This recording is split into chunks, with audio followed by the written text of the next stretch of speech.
जय हिंद दोस्तों, स्वागत है आपका हमारे एक और नए वीडियो में। तो आज का जो हमारा टॉपिक रहने वाला है वो है प्राचीन भारतीय इतिहास, जिससे संबंधित हम 30 प्रश्नों का अध्ययन करने वाले हैं। इसमें से पहला प्रश्न दिया गया है, कालिदास का प्रथम नाटक कौन सा था। कालिदास को जो प्रथम नाटक था वो था मालविकाग्नि मंत्रम। इसका option number B right answer हो जाएगा। अगला प्रश्न है, निम्न में से तुषारी लोग कहे जाते थे। तुषारी जो लोग थे वो कुषाण लोग कहे जाते थे। इसका option number A right answer हो जाएगा। अगला प्रश्न है, निम्न में से बाणभट्ट ने किसे महाराजा धीराज और हूण नामक सियारों के लिए शेर कहा है। तो जो हर्षवर्धन को कहा गया है, इसका option number A right answer हो जाएगा। अगला प्रश्न है, सिंधु घाटी सभ्यता में जुते हुए खेत कहाँ मिले हैं। सिंधु घाटी सभ्यता में जो जुते हुए खेत मिले हैं वो कालीबंगन में मिले हैं। इसका option number B right answer हो जाएगा। अगला प्रश्न है, मयूर शर्मा ने किस वंश की स्थापना की।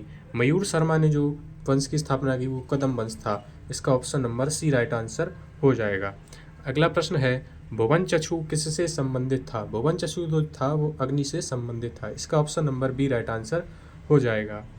अगला प्रश्न है, वैदिक काल में ब्रीही किसे कहा जाता था। वैदिक काल में ब्रीही जो था वो चावल को कहा जाता था। इसका option number B right answer हो जाएगा। अगला प्रश्न है, मोहनजोदड़ो से प्राप्त पशुपतिनाथ की मोहर में पशुपतिनाथ में निम्न गुण हैं। पहला गुण था हठयोग की मात्रा में, और दूसरा गुण था जो जानवरों से घिरे हुए। ये दो ऑप्शन जो है वो सही है। इसका option number B right answer हो जाएगा। अगला प्रश्न है, हर्षवर्धन के समय घटी यंत्र का प्रयोग होता था। घटी यंत्र का उल्लेख किसने किया था। घटी यंत्र का जो उल्लेख था वो ह्वेन-सांग ने किया था। इसका उपयोग खेती में जुताई के लिए किया जाता है। इसका ऑप्शन नंबर ए सही आंसर होगा। अगला प्रश्न है, उज्जैन के राजा विक्रमादित्य ने किनके ऊपर विजय प्राप्त करके विक्रम संवत शुरू किया था। उज्जैन के जो राजा थे उन्होंने शकों के ऊपर विजय प्राप्त करके विक्रम संवत का प्रारंभ किया था। इसका ऑप्शन नंबर ए सही आंसर हो जाएगा। अगला प्रश्न देखते हैं। अगला प्रश्न है, शुंग वंश का संस्थापक कौन था। शुंग वंश का जो संस्थापक था वो पुष्यमित्र शुंग था। इसका option number A right answer हो जाएगा।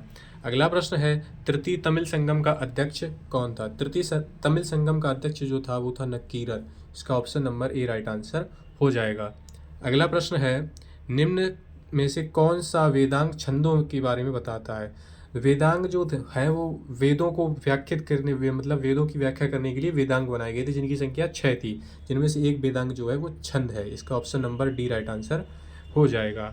अगला प्रश्न है, मौर्य काल के दौरान बंदरगाहों का अध्यक्ष क्या कहलाता है।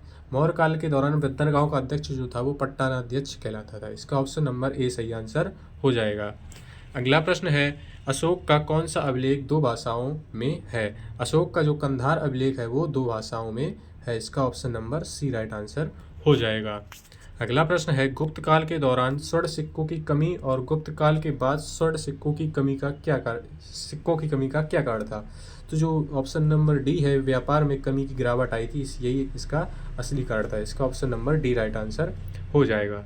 अगला प्रश्न है, निम्न में से किस भारतीय राजा ने धर्ममात्तम नियुक्त किए थे। तो अशोक ने जो थे वो धर्ममात्तम नियुक्त किए थे। इसका option number A right answer हो जाएगा। अगला प्रश्न है, रामपाल ने किस विश्वविद्यालय की स्थापना की थी। रामपाल ने जगदल विश्वविद्यालय की स्थापना की थी। इसका option number C right answer हो जाएगा। अगला प्रश्न है, पाषाण युग में माइक्रोलिथ सबसे अधिक निम्न में से किस युग में पाए गए थे। तो मध्य पाषाण में पाए गए थे। इसका option number B right answer हो जाएगा। अगला प्रश्न है, निम्नलिखित में से कौन सा वेदांग मैट्रिक से संबंधित है। तो छंद जो है वो मैट्रिक से संबंधित है। इसका option number C right answer हो जाएगा। अगला प्रश्न है, निम्नलिखित में से किस प्रमुख शिलालेख में पशु बलि को प्रतिबंधित किया गया है। तो जो पहला शिलालेख है, अशोक का जो पहला शिलालेख था उसमें पशु बलि को प्रतिबंधित किया गया था। इसका ऑप्शन नंबर ए सही आंसर हो जाएगा। अगला प्रश्न है, निम्नलिखित में से किस राज्य के विरुद्ध खारवेल ने सफल अभियानों का नेतृत्व किया है। तो इसका option number B right answer हो जाएगा। सातवाहन के विरुद्ध सफल अभियानों का नेतृत्व किया था। अगला प्रश्न है, सातवाहन काल के दौरान निम्नलिखित में से कौन 3 श्रेणी के सामंतों का हिस्सा थे। तो पहला जो राजा, महाभोज और सेनापति, ये तीनों जो थे वो श्रेणी के सामंतों का हिस्सा थे। इसका option number C right answer हो जाएगा। अगला प्रश्न है, कुषाण काल के निम्नलिखित में से किस शासक ने देवपुत्र की उपाधि धारण की थी? तो जो कनिष्क था उसने देवपुत्र की उपाधि धारण की थी। इसका option number C right answer हो जाएगा। अगला प्रश्न है, निम्नलिखित में से किस कवि की रचनाओं का कई यूरोपीय भाषा में अनुवाद भी किया गया है? तो कालिदास की रचनाओं का कई यूरोपीय भाषाओं में अनुवाद भी किया गया है। इसका ऑप्शन नंबर ए सही आंसर हो जाएगा। अगला प्रश्न है, निम्नलिखित में से कौन 6ठी शताब्दी में संस्कृत काव्य कृतार्जुनीय के लेखक हैं? इसका सही आंसर जो हो जाएगा वो आपका भारवी हो जाएगा। इसका ऑप्शन नंबर बी सही आंसर होगा। अगला प्रश्न है, निम्नलिखित में से कौन सी ऋतुओं के चक्र का वर्णन करने वाली कविता है? तो ऋतु संहार जो है वो ऋतुओं का चक्र का वर्णन करने वाली कविता है। इसका ऑप्शन नंबर ए सही आंसर हो जाएगा। अगला प्रश्न है, भारत के निम्नलिखित में से किस भाग में विषयों की विधियों को विभाजित किया गया था? तो पूर्वी भारत जो है उसमें भारत की विषयों की विधियों में विभाजित किया गया था। इसका option number A right answer हो जाएगा।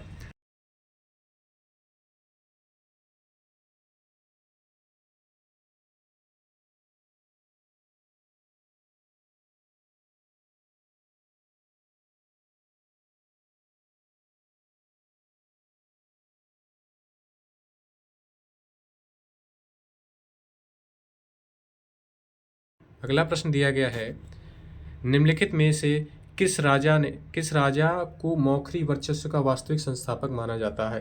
तो मौखरी वर्चस्व का जो वास्तविक संस्थापक था वो ईशान वर्मन था। इसका option number B right answer हो जाएगा।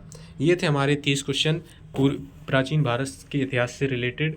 वीडियो अच्छा लगा हो लाइक करें। जय हिंद।